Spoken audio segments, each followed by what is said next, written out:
Hello guys, P L ಎಲ್ನ ಇನ್ನೊಂದು case. ಒಂದು ಕಡೆ ಈ ಹೆಡ್ಲೈಟ್ಸ್ ಬಂದುಬಿಟ್ಟಿದೆ. ಈ ಹೆಡ್ಲೈಟ್ಸ್ನ ಅಪೋಸಿಟ್ಟಲ್ಲಿ ಈ ಥರ ಬ್ಲಾಕ್ಸ್ ಇದೆ. ಈ ಹೆಡ್ಲೈಟನ್ನು ಬ್ಯಾಕ್ ಸೈಡಲ್ಲಿ ಇಟ್ಕೊಂಡಾಗ ಈ ಬ್ಲಾಕ್ ರೈಟ್ ಸೈಡಲ್ಲಿ ಸಿಗ್ತಾ ಇದೆ. ಈ ಥರ ಬಂದರೆ ಜಿ ಬಿ ಪರ್ಮ್ ಅಂತ ಕರಿತೀವಿ. ಇದನ್ನು ಸಾಲ್ವ್ ಮಾಡ್ಕೊಳ್ಳೋದಕ್ಕೆ ಒಂದು ಟ್ರಿಗರ್ ಮೂವ್ನ ಹೇಳ್ಕೊಡ್ತೀನಿ. R prime U R U prime.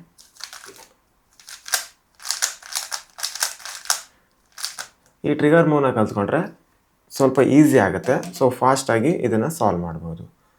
ಇವಾಗ ಇದರ ಹೋಲ್ಡಿಂಗ್ ಪೊಸಿಷನ್ ಯಾವ ಥರ ಅಂದರೆ, ಈ ಹೆಡ್ಲೈಟ್ಸನ್ನ ಬ್ಯಾಕ್ ಸೈಡಲ್ಲಿ ಇಟ್ಕೊಳ್ಳೋಣ. ಈ ಬ್ಲಾಕ್ಸ್ ರೈಟ್ ಸೈಡಲ್ಲಿ ಬಂದುಬಿಟ್ಟಿದೆ ಫ್ರಂಟಲ್ಲಿ. ಇವಾಗ ಈ ಪೇರನ್ನು ಇಲ್ಲಿ ತೊಗೊಂಡು ಬರಬೇಕು ಫ್ರಂಟ್ ಲೇಯರ್ ಹೆಲ್ಪಿಂದ.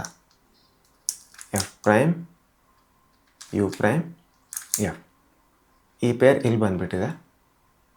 ಈ ಬ್ಲಾಕ್ಸನ್ನು ಇಲ್ಲಿ ಇರೋ ಬ್ಲಾಕ್ಸನ್ನು ಇಲ್ಲಿ ತೊಗೊಂಡು ಬರೋಣ. R2 ಮಾಡಿ. R2.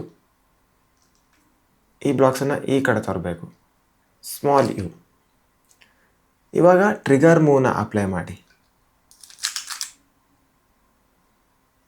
ಇದನ್ನು ಈ ವೈಟ್ ಜೊತೆ ಮ್ಯಾಚ್ ಮಾಡಿ. ಈ ವೈಟನ್ನು ವೈಟ್ ಜೊತೆ ಮ್ಯಾಚ್ ಮಾಡಿ. ಆರ್. ಇವಾಗ ನೋಡಿದ್ರೇ ಗೊತ್ತಾಗುತ್ತೆ. Small U prime. ಈ ವೈಟನ್ನು ಈ ವೈಟ್ ಜೊತೆ ಮ್ಯಾಚ್ ಮಾಡಿ. R2 you. ಇಷ್ಟೇ. ಇನ್ನೂ ಒಂದ್ಸಲ ಹೇಳ್ತೀನಿ. ಈ ಥರ ಇದೆ. ಎರಡು ಹೆಡ್ಲೈಟ್ಸ್ ಇದೆ. ಇದರ ಅಪೋಸಿಟ್ಟಲ್ಲಿ ಈ ಥರ ಬ್ಲಾಕ್ಸ್ ಇದೆ. ರೈಟ್ ಸೈಡಲ್ಲಿ ಬ್ಲಾಕ್ಸ್ ಇದೆ. ಸ್ಟಾರ್ಟಿಂಗಲ್ಲಿ ಈ ಪೇರನ್ನು ಆಚೆ ತೊಗೊಂಡು ಬರಬೇಕು. ಇಲ್ಲಿ ಈ ಪೇರನ್ನು ಇಲ್ಲಿ ತೊಗೊಂಡು ಬರಬೇಕು ಫ್ರಂಟ್ ಲೇಯರ್ ಹೆಲ್ಪಿಂದ.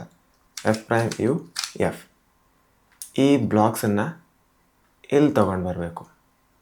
R2. ಈ ಬ್ಲಾಕನ್ನು ಈ ಕಡೆ ತೊಗೊಂಡು ಬರ್ತೀನಿ. ಈ ಪೂರ್ತಿ ಬ್ಲಾಕನ್ನು ಈ ಕಡೆ. Small U. ಇವಾಗ ಟ್ರಿಗರ್ ಮೂವ್ನ ಅಪ್ಲೈ ಮಾಡಿ. ಈ ವೈಟನ್ನು ಈ ವೈಟ್ ಜೊತೆ ಮ್ಯಾಚ್ ಮಾಡಬೇಕು. ಈ ವೈಟನ್ನು ಆರ್. ಇವಾಗ ಸ್ಮಾಲ್ ಯು ಪ್ರೈಮ್. ಈ ವೈಟನ್ನು ಈ ವೈಟ್ ಜೊತೆ ಮ್ಯಾಚ್ ಮಾಡಿ. R2 you. ಇಷ್ಟೇ, ಸಾಲ್ವ್ ಆಗೋಯ್ತು.